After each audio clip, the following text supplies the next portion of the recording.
The clever disguise of a simple board game, the challenges facing a prisoner wanting to escape and had an unusual friend, the Monopoly board game. The thought of certain death affected prisoners differently. Some accepted this fate and others fought it. World War II, Opening the Bars, by Hecla Peterson and Savannah Mengele. It begins with World War II. Starting on September 1st, 1939, fought between the Axis powers, which included Germany, Italy, and Japan, versus the Allies, comprised of Great Britain, France, Australia, Canada, New Zealand, India, the Soviet Union, China, and the United States of America. World War II sprouted off of World War I. At the end of World War I, the Treaty of Versailles was put into action. The Treaty of Versailles stated that Germany, after losing the war, was fully responsible for causing it. Therefore, they were forced to pay $32 billion, which is roughly $393 billion today. Germany originally disagreed on signing the treaty. However, they eventually signed it under new government. The nation then underwent a deep depression. Their economy crashed, and currency was just about worthless. At this time, an Austrian politician would rise up to give Germany a new hope. This was Adolf Hitler. Hitler was the leader of the National Socialist Party, commonly known as the Nazi Party, and promised the people that Germany would soon rise and become the powerful country that they once were. He then went on to tell the country that the Jewish people had cheated the system in the First World War by creating the German Republic and forcing the armistice. The Nazi Party then went on to make the Aryan race the superior race. Their quest was now to create racial perfection by eliminating all other ethnicities, especially the Jewish. Germany began invading Austria and Czechoslovakia. This got Great Britain and France to see Germany as a great threat. Once Germany invaded Poland, Great Britain was forced to declare war on Germany. This was the beginning of World War II. During World War II, the Germans captured and put millions of soldiers and innocent peoples in prisons and camps. There were big companies and organizations brainstorming ideas and sending kits into these camps in an attempt to free them or aid them to escape.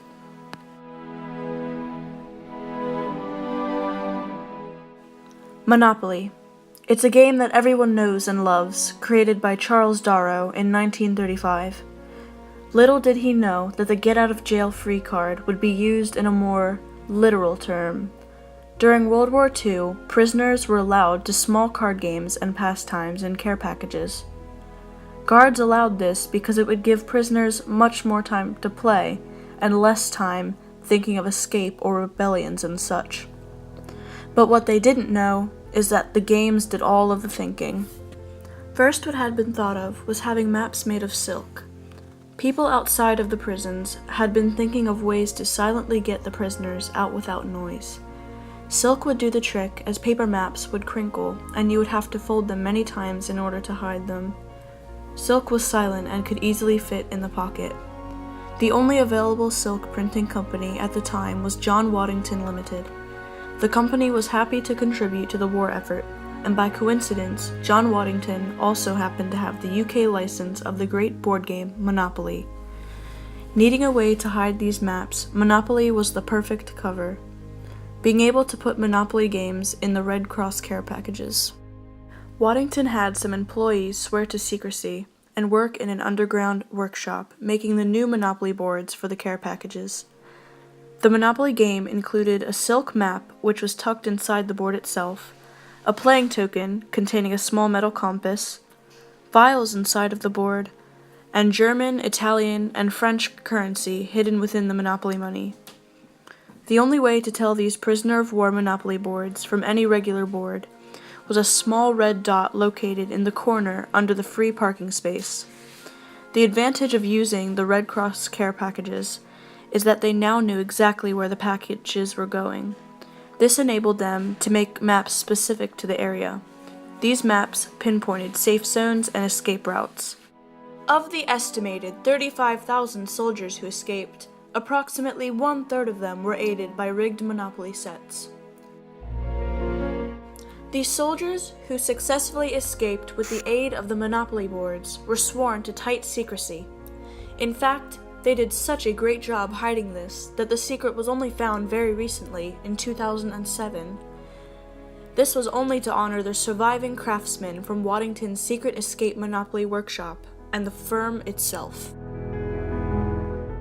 Monopoly, a dangerous game even to just play around competitive family members, stepped to an unimaginable level and helped thousands escape. Some escapes weren't as simple and aided as this, though. One of the more famous revolts in World War II was that of the Survivor Death Camp. Survivor was formed in the spring of 1942, hidden by a dense thicket of trees and belted by a minefield. Escape was not to be considered lightly. This, however, did not stop the people who had been imprisoned there from breaking free from the extermination camp. Though only 200 survived, those 200 went on to help free others. The plan to escape was not known by the majority of the camp. Only members of the underground were aware of it.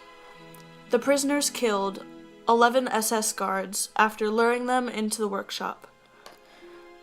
Among these 11 was camp's commanding officer, Unterstinformer Niemann. Both telephone and electric lines supplying Survivor were cut, and vehicles were sabotaged. The prisoners forced to act as blacksmiths took 6 rifles from the guardroom for the underground. The other prisoners began suspecting that something had been set in motion, though what they did not know when they were lined up as if during roll call. The prisoners of war and members of the underground, some of which armed with the reclaimed rifles, took up positions in the front row. A truck from Camp 2, however, disrupted their plan as it arrived and parked in front of the camp headquarters, the driver of which noticed a dead soldier and a prisoner fleeing the building, who he shot at immediately. The commander of the Ukrainian Guard then made an appearance at the roll call square, but was soon cut down by prisoners. The prisoners made a break towards the gate. Some broke through it, some broke over it. The first group triggered mines set in place, killing and wounding many. Those lucky enough to have rifles fired at the Ukrainians, killing 4. There were 600 prisoners in the camp that day, but in the end, 200 escapees had freed themselves from certain death. World War II was a horrible time in our world's history, and many prisoners and innocent people perished and died. We honor them, but also the ones who explored every possibility or hope, and encountered every possible obstacle on the way.